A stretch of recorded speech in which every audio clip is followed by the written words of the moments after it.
Kami napadpad po dito mga bossing ko, ngayon lang kami nakapasyal. Nakapasok kami sa mismong museum po ni Boss Cheng mga bossing. Yan po yung napakaraming rubber shoes mga bossing ko na pinapanood lang po namin. Ang ganda po dito mga bossing ko dahil maraming mga parang mga bago sa paningin mga bossing. Kagaya po nito ng mga bulaklak. Ayan, pero plastic lang po yan. Tapos, ito yung mga iba't ibang painting. Yan. Siguro mag-enjoy po dito mga bata, mga bossing. Kasi kakaiba yung ano. Kasi sa mga kagaya ko, lalo na nanay, parang hindi ko medyo nai-enjoy po yung mga na painting mga bossing. At ganoon din, siguro yung mga iba-iba kasi tayo ng hilig mga bossing. Yan. Yung anak ko hindi rin niya hilig. Pero parang syempre mga bago sa paningin yung mga design po niya. Yan, kagaya po nito, clown. Yan, yung anak ko medyo takot po dyan sa mga ganyan. Tapos, eto, tingnan niyo po, ang galing po nito. Parang, ano po siya, parang sa bato, may mga iba't ibang muka. Ayun po, oh. Tsaka yung mga clown. Oh, yan. Tapos, dito naman, ang galing lang kasi, pero ang mamahal ng mga yan. Ayan, tingnan niyo po, oh. Ang mamahal ng mga kakaiba. Ang lalaki. Ngayon lang kami napadpad sa mga ganitong lugar, mga bossing. Oh, siya. Tapos may mga iba-iba siyang mga kulay. Yan. Siguro mga mag-enjoy dito yung mga bata. Ngayon na, yun nga, nagtakaw tingin sa akin mga bossing ko, napansin ko. Eto, iba-iba yung itsura. Siguro sa gabi, meron ganito, para nakakatakot. Yan. Pero yan ang collection po ni Big Boy Cheng. Yan. Ngayon pa mga bossing ko, yan, na late yung upload ko dito at ngayon ko lang nakita. Ay sayang, hindi ko kagad nakakita ito dati mga bossing ko dahil hindi nga po namin na-upload. Naghanap ako ng CR mga bossing kung saan ako pumapasok. Yan, pero dun pala mga bossing ko sa sapatusan, nandun yung mismong ano ng sapatos. Yan. Ngayon pa mga bossing ko, yan, naghahanap po kami dyan kung nasan kaya may CR. Pare-pares po hindi namin alam kung nasa yung mga CR. Tapos ito yung mga iba-iba pa mga painting. Pero gaganyan-ganyan po yan mga bossing ko, pero mahal po yan. Tapos ito, ang galing, parang nasirang bato na may salamin din. Yan, lalabas na po kami mga bossing.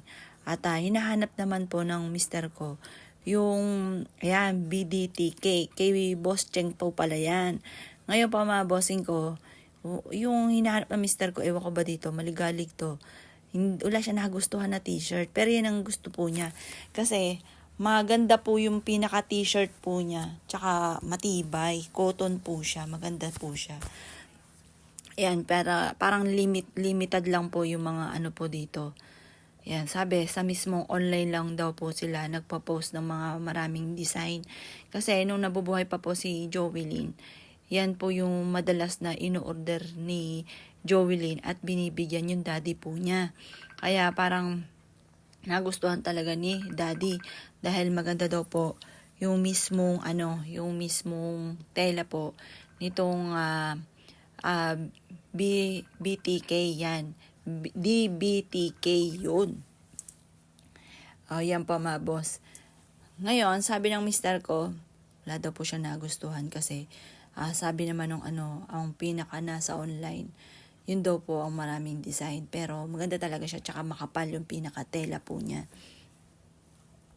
Nandito naman po kami mga bossing ko sa tindahan ng mga laruan. Ay talaga namang nanlalaki ang mata ng anak ko. Talagang ang gaganda talaga mga bossing. Lalo na kung ikaw po ay mahilig mangolekta ng mga ganyan mga bossing. Ay Diyos ko po mga bossing ko, pagkamahal-mahal naman. Naku po mga bossing ko, ako po yung naa-amaze sa pinaka-presyo. May 40, may 120, may 200. Diyos ko po mga bossing, at dito sa may part na ito, napakaselan pa. Ayaw pa magpakuha mga bossing ko ng video. Pero nakasimple naman po ako mga bossing ko. Nakakuha na agad ako pero hindi ko alam na bawal pala. Ayan.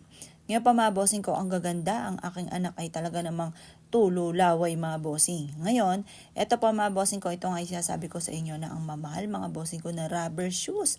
At yun din pa mga bossing ko, ang t-shirt, meron po dito mga nasa 50,000, may nasa 200, ayan. Yung napanood ko pa nga po kay Boss Cheng nasa 10 million. Ay, Diyos ko po mga Royosep. Ngayon lang ako nakakita ng ganyang kamamahal mga bossing ko ng mga rubber shoes mga bossing. Yan. Alam niyo po ba itong mga makukulay na yan, ang mamahal po niyan, pero ang gaganda. Kapag suot mo siya, talaga maano ka, ang ganda ng suot nun ah. Ano kayang suot nun? Ano kayang pangalan nun? Mga ganun mga bossing. Pero yun nga po, ang mamahal po niya.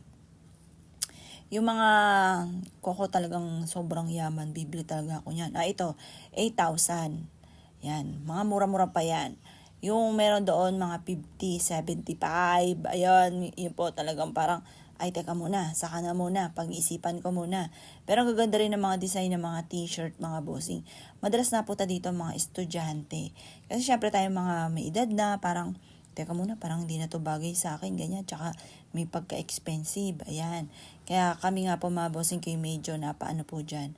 O binitawan ko muna. Ngayon, nagpaplano ang anak ko na magpintura nga po dito. Magpipintura po siya mga bossing kasi pwede daw sarili mong kulay doon. Kaso nga lang mas lamang ang rabbit. Medyo ayoko ng rabbit kasi naalala ko ang aking anak mga bossing ko. Dahil nawala po siya or pumanaw po siya. Ay hirap the rabbit mga bossing. Ngayon pa mga bossing ko, ayan, nag-iisip yung anak ko. Kasi sabi ko sa kanya, anak, pumili ka kung anong gusto po kung anong gusto niya.